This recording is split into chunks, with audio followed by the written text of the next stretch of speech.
et c'est important qu'il éclaircisse la lanterne de Sénégal. Non, en fait, là où je suis un peu en désaccord avec moom ak un peu avec Maître aussi mooy en fait ils ont dit dafa wax oui globalement parce que boo génnee dara sa gémmiñ mooy wax nga Malal wax na mais wax ça boo leen ne dafa wax mooy ça Malal yaa wax mooy Malal tu as affirmé c'est différent de Malal yaa laaj il y a une différence entre wax ak laaj est-ce que yoon damay laaj ndax yoon dafay tere ku laaj et puis je suis très surpris d'entendre de lui mu ne il ne constitue pas une menace politique comme si quelqu'un constituait une menace politique tu vas être insinué. tu as moi je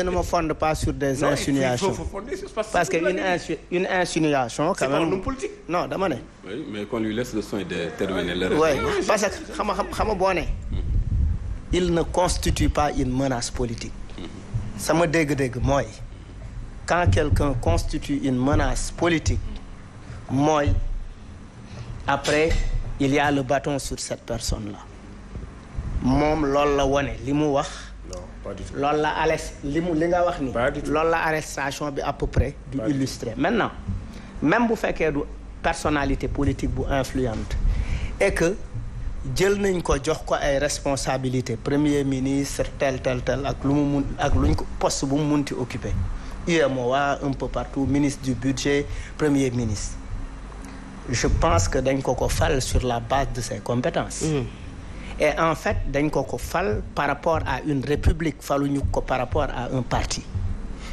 pour qu'on puisse distinguer le parti de l'institution la république mooy li nga xamante ne ñun ñëpp ñoo ci bokk dégager ci politique ñun gis-gis boobu la ñu am ci politique maintenant Hadjibou Soumaré laaj ñu woolu ko jàpp naa ni quand même loolu c'est une restriction de l'expression démocratique parce que dans un pays parce que Hadjibou suba bu demee bu toogee foofu tey commissariat enquêteurs yi dinañ ko laaj est-ce que ces mêmes enquêteurs dañ leen war a tere laaj c'est véritablement ça ma question. Alors ci loolu mi ngi koy wax oui. maître en fait dafa am lu ma bëggoon a yokk en fait Malal en fait rafetlu naa sa kàddu waaye seulement xam naa certainement ñun ni ñuy déggee. ak yow ni ngay déggee day wuute. parce que ñun ni ñu waajalee maam duñ bokk entendement. man li ma wax néew ma moo def wala deful dama wax ni ci état de droit. maam képp koo xam ni yaa ngi ciy évoluer dafa am ay obligations ak ay devoirs. devoir yi nga am sañ-sañ yi nga am dafa ànd ak ay obligations aussi tey bu fekkee da ngaa génn ci penc mi nga wax wala nga jëf parce que nit moom kenn mënu koo arrêter lu dul dafa wax wala mu jëf. wax ji wala jëf ci safaanoo ak kàggu yi xam ni ci la ñuy àttee ko jamono bi xam ni ñi xam ni ñoom la dénk réew mi pour ñuy saytu wàllu yu ni mel. ñi xam ni seen wax wala seen jëf dafa ëpp wala dafa jéggi dayoo ñooña sañ nañ laa woo ak koo mën a doon. laaj la ci loolu pour nga firi ko lu mu doon mais kenn mënta tere ku mel ni man wala yow wala keneen ku mën a doon ci réew mi mu def li ñuy wax un contrôle citoyen mooy laaj yooyu sañ-sañ la waaye laaj yi dafay am nu muy tëddee. laaj bi am na dafa am lu ñu war a laaj waaw xam nga tey. laaj waxin la. waxin wi mën nga ko waxee waxin woo xam ni. tey ci jataay bi nu toog ni mën naa laa laaj mais ci façon bi ma laaj mën naa laa froisser.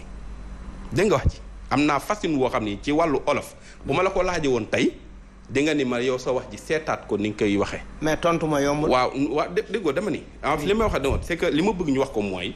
réew mi nu nekk. ak koo mën a doon. ak koo mën a doon sañ nañ laa laaj maanaam boo waxee wala nga jëf ndax sa wax ji wala sa jëf ji safaana woon na wala déet ak li xam ne ci la ni àttee ko. bu fekkee nag loolee gis nañ ni laaliwul dara.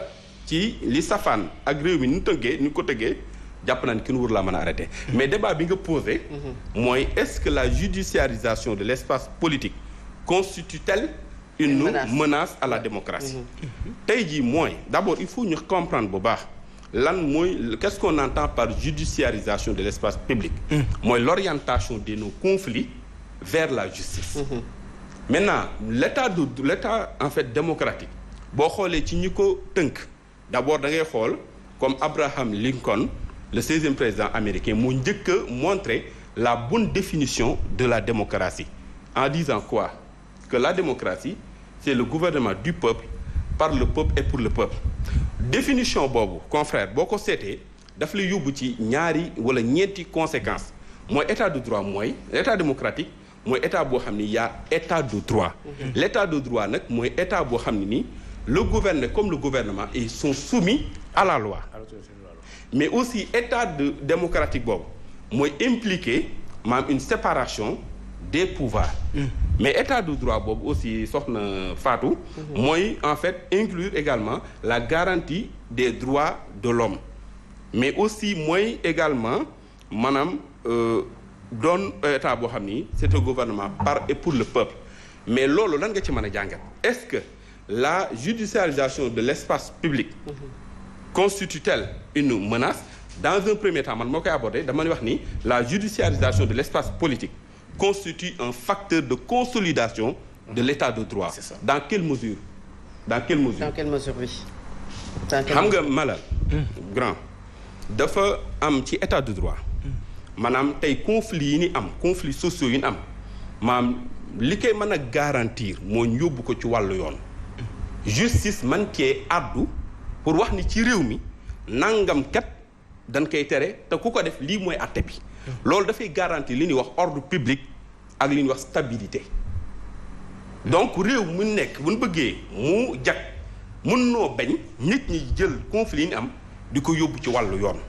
loolu jàpp naa ne ci liy consolider la liy garantir l'état de droit la stabilité mais aussi parce que non xamul tax il faut ñu déggoo parce que aussi il faut ñu xam une chose mooy xam nga le Bossuet français le prélat français Bossuet daf doon wax ni dans un état de liberté farouche et sauvage où chacun peut tout contester et en même temps tout entreprendre les hommes s'entre-déchirent en fait au gré de leur passion désordonnée. Donc mënul ñàkk ci am réew maanaam Malal nit ñi di xool kàddu yi ñuy yëkkati ak jëf yi ñuy jëf ndax déggoo na wala dëppoowul ak yoon. képp koo xam ne nii yow sa intérêt ci la ne man sama intérêt ci la ne Fatou Abdou mii toogaay bi ñu toog nii li ñu ko may mooy sàmmonte ak yoon. bis bu ñu ko fëttee rek mën nañ def maintenant beneen le revers c'est quoi? Le revers mooy la judiciarisation de l'espace public peut constituer également un facteur de fragilisation de effectivement la démocratie. Par exemple tey au Sénégal il est constant que réew la moo xam ne nii ci li nu gis mooy fi mu toll nii nit ñi ñimeetul sax àddu parce que ku àddu rek boo moytuwul yoon mën na laa teg loxo loolu lu ñu gis la grand il faut ñu waxante dëgg parce que la vérité s'éternise mais le mensonge même au paroxysme de la célébrité finit par déchoir et s'évanouir il faut ñu nangu di waxante dëgg te yàlla tax réew mi man ëmm ci xaj yi ëmm ci seen sañ naa rek def une lecture d'un citoyen sénégalais mooy gis naa ni ci place publique bi bari na ñuy wax loo xam ne nii buñ ko waxee rek dañ leen di dugal ndugg siin te jàpp naa ni am réew dafay toll foo xam ni maanaam surtout un état démocratique dañ koy gouverner non pas par la nu ñu koy waxee le bâton mais dañ koy gouverner ci li ñuy wax la persuasion l'argumentation la négociation mënta ñàkk des fois sax nga gis un citoyen fauté waaye nga gëm ngir la stabilité du pays bàyyi mu jàll parce que nee naa toujours war na ni bàyyi xel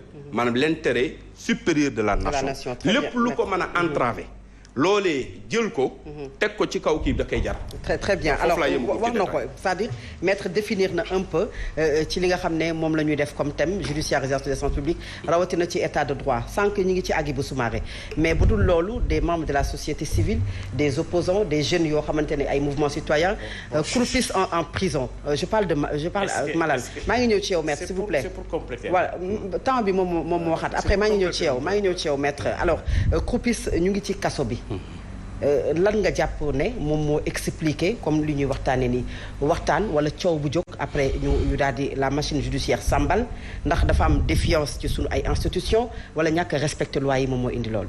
xam nga man je n'ai ma compréhension simple de la judiciarisation de l'espace public mooy simplement la